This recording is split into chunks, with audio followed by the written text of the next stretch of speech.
നമുക്ക് പാലക്കാടേക്ക് വരുമ്പോൾ ഒരു പ്രധാനപ്പെട്ട ഒരു അഭിമുഖം നമുക്ക് കൊടുക്കേണ്ടത്. അതായത് പാലക്കാട് നഗരത്തിന്റെ മുഖച്ഛായ മാറ്റിയത് ഇടതുപക്ഷത്തിന്റെ MLA ആയിരുന്ന TK നൗഷാദ് ആയിരുന്നു.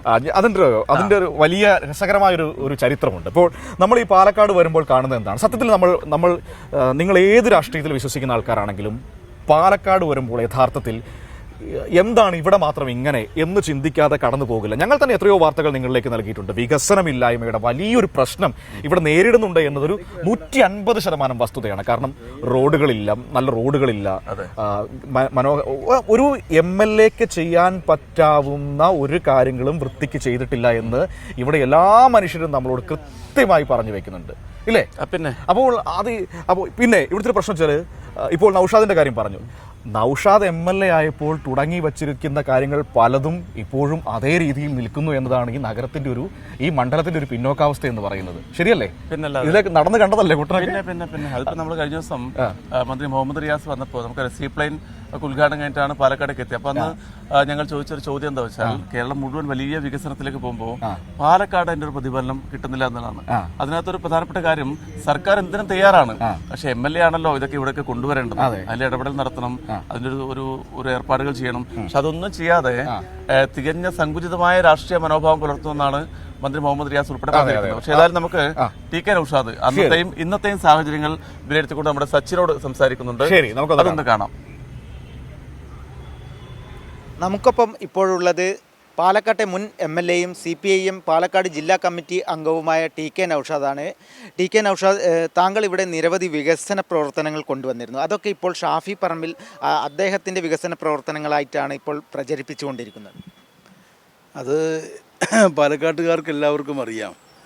കഴിഞ്ഞ 13 കൊല്ലത്തിനിടയിൽ ഷാഫി പറമ്പിൽ 2011 MLA ആയതിനു ശേഷം ഈ 2024 ഇപ്പോൾ നവംബർ വരെയുള്ള വികസനമെടുത്ത് പരിശോധിച്ചാൽ പ്രത്യക്ഷത്തിൽ പാലക്കാട് മണ്ഡലത്തിൽ നഗരത്തിലോ മറ്റ് പ്രദേശങ്ങളിലോ ചൂണ്ടിക്കാണിക്കാവുന്ന ഒരു വികസന പ്രവർത്തനവും ഇവിടെ ഇല്ല എന്നുള്ളത് പകൽ പോലെ വ്യക്തമായ ഒരു കാര്യമാണ്.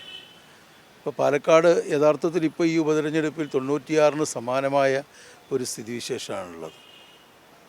5 ടേം UDFൻ്റെ കയ്യിലായിരുന്ന ഈ മണ്ഡലം 96-ലാണ് LDF തിരിച്ചു പിടിക്കുന്നത്. 1996-ൽ LDF ഗവൺമെൻറ് വന്നതിന് ശേഷമാണ് അതിൽ പാലക്കാട് മണ്ഡലത്തിൽ MLA എന്ന നിലയിൽ പാലക്കാട് നഗരത്തിലെ ആ സമയത്ത് പരിശോധിച്ചപ്പോഴാണ് കാര്യമായ വികസന പ്രവർത്തനങ്ങളൊന്നും ഇവിടെ ഉണ്ടായിരുന്നില്ല. യഥാർത്ഥത്തിൽ ഏറ്റവും വലിയ ഒരു ഗതാഗത കുരുക്കുണ്ടായിരുന്ന ഒരു പ്രദേശമായിരുന്നു ഈ പാലക്കാട് നഗരം.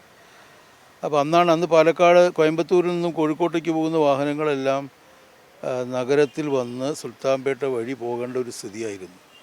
അന്ന് ആ ഗതാഗതക്കുരുക്ക് ഒഴിവാക്കുന്നതിന് റവന്യൂ മന്ത്രിയുമായി പൊതുമരാമത്ത് വകുപ്പ് മന്ത്രിയുമായി ചർച്ച ചെയ്ത് നമുക്ക് കൽമണ്ഡപത്തിൽ നിന്ന് തുടങ്ങി കൽപ്പാത്തി വഴി ഒരു ബൈപ്പാസ് നിർമ്മിക്കുന്നതിനാവശ്യമായ സ്ഥലമെടുപ്പ് ചർച്ചകൾ നടത്തി അവിടെ ആ പ്രദേശത്തുള്ള ജനങ്ങളിൽ നിന്നും സൗജന്യമായി സ്ഥലം ഏറ്റെടുത്തുകൊണ്ടാണ് കുറേ ആളുകൾ സൗജന്യമായി സ്ഥലം നൽകുകയുണ്ടായി. അങ്ങനെ ആ സ്ഥലം ഏറ്റെടുത്തിട്ടാണ് ഈ കോഴിക്കോട് കൽപ്പാത്തി കൽമണ്ഡപം ബൈപ്പാസ് റോഡ് പൂർത്തിയാക്കാൻ കഴിഞ്ഞത്. മറ്റ് ഒട്ടനവധി വികസന പ്രവർത്തനങ്ങളുണ്ട്. അപ്പോൾ ഞാൻ എല്ലാം ഇപ്പോൾ ഒന്നും പറയേണ്ട കാര്യമില്ലല്ലോ. അപ്പോൾ വികസന പ്രവർത്തനങ്ങൾക്ക് തുടക്കം കുറിച്ചത് LDF ഗവൺമെൻറ്റും അതുപോലെ തന്നെ LDF MLAയുടെയും ഒരു സാന്നിധ്യം. പക്ഷേ കഴിഞ്ഞ 13 വർഷമായിട്ട് വികസനം മുരടിപ്പാണ് ഈ പാലക്കാട് ഉള്ളത് എന്നാണ് എല്ലാവരും പറയുന്നത്. യഥാർത്ഥത്തിൽ ഒരു വികസനവും ഇല്ലല്ലോ. പാലക്കാട് MLA അതുപോലെ തന്നെ മുനിസിപ്പൽ ഭരണം പിന്നെ BJPയുടെ കയ്യിലാണ്. ഏക മുനിസിപ്പാലിറ്റിയാണ്. എന്തെല്ലാം ചെയ്യാം. പൊട്ടിപ്പൊളിഞ്ഞു കിടക്കുന്ന ടൗൺ ഹാളിലാണ് എല്ലാ പരിപാടിയും സാംസ്കാരിക സായാഹ്നങ്ങളൊക്കെ നടക്കുന്നത്. ബസ് സ്റ്റാൻഡ്, ഒരു കാര്യവും മുനിസിപ്പാലിറ്റി വളരെ നിരുത്തരവാദപരമായ സമീപനം. അമൃത് പദ്ധതിയിലൂടെ ഞങ്ങൾ കോടികൾ ചെലവഴിച്ച് എന്തെല്ലാമോ കാട്ടിച്ചുകൂടും എന്ന് പറഞ്ഞ മുനിസിപ്പാലിറ്റിയിൽ ഒരു വികസനം. എന്നാൽ MLA എന്ന നിലയ്ക്ക് ഇനീഷ്യേറ്റീവ് എടുത്ത് എന്തെങ്കിലും ചെയ്യാൻ അദ്ദേഹത്തിന് കഴിഞ്ഞിട്ടുണ്ടോ? അതുമില്ല. വളരെ വ്യക്തമായൊരു നിലപാട് സ്വീകരിച്ചുകൊണ്ട് പുറത്തേക്ക് വന്ന ഒരാൾ, നല്ല മികച്ച പിന്നെ അക്കാഡമിക് കഴിവുകളുള്ള നല്ലൊരു കഴിവുറ്റ സ്ഥാനാർത്ഥിയാണ് യഥാർത്ഥത്തിൽ പാലക്കാട്ടുകാർക്ക് ലഭിച്ചിട്ടുള്ളത്. തീർച്ചയായും ഇത് പാലക്കാട് ജനങ്ങൾക്ക് കൈവന്നിട്ടുള്ള ഏറ്റവും വലിയ ഒരു സൗഭാഗ്യമായിട്ട് തന്നെയാണ് പൊതുവിൽ ഞങ്ങളൊക്കെ കരുതുന്നു. പാലക്കാട് MLA ആയിരിക്കുമ്പോൾ നടപ്പാക്കിയ വികസന പ്രവർത്തനങ്ങളെക്കുറിച്ചാണ് TK നൗഷാദ് കൈരളി ന്യൂസിനൊപ്പം പങ്കുവച്ചത്. അതിനൊപ്പം പാലക്കാട്ടെ നിലവിലെ രാഷ്ട്രീയ സാഹചര്യങ്ങളും പങ്കുവച്ചു. ക്യാമറാമാൻ ഷൈജു പിലാത്തർക്കൊപ്പം സച്ചിൻ വള്ളിക്കാട്.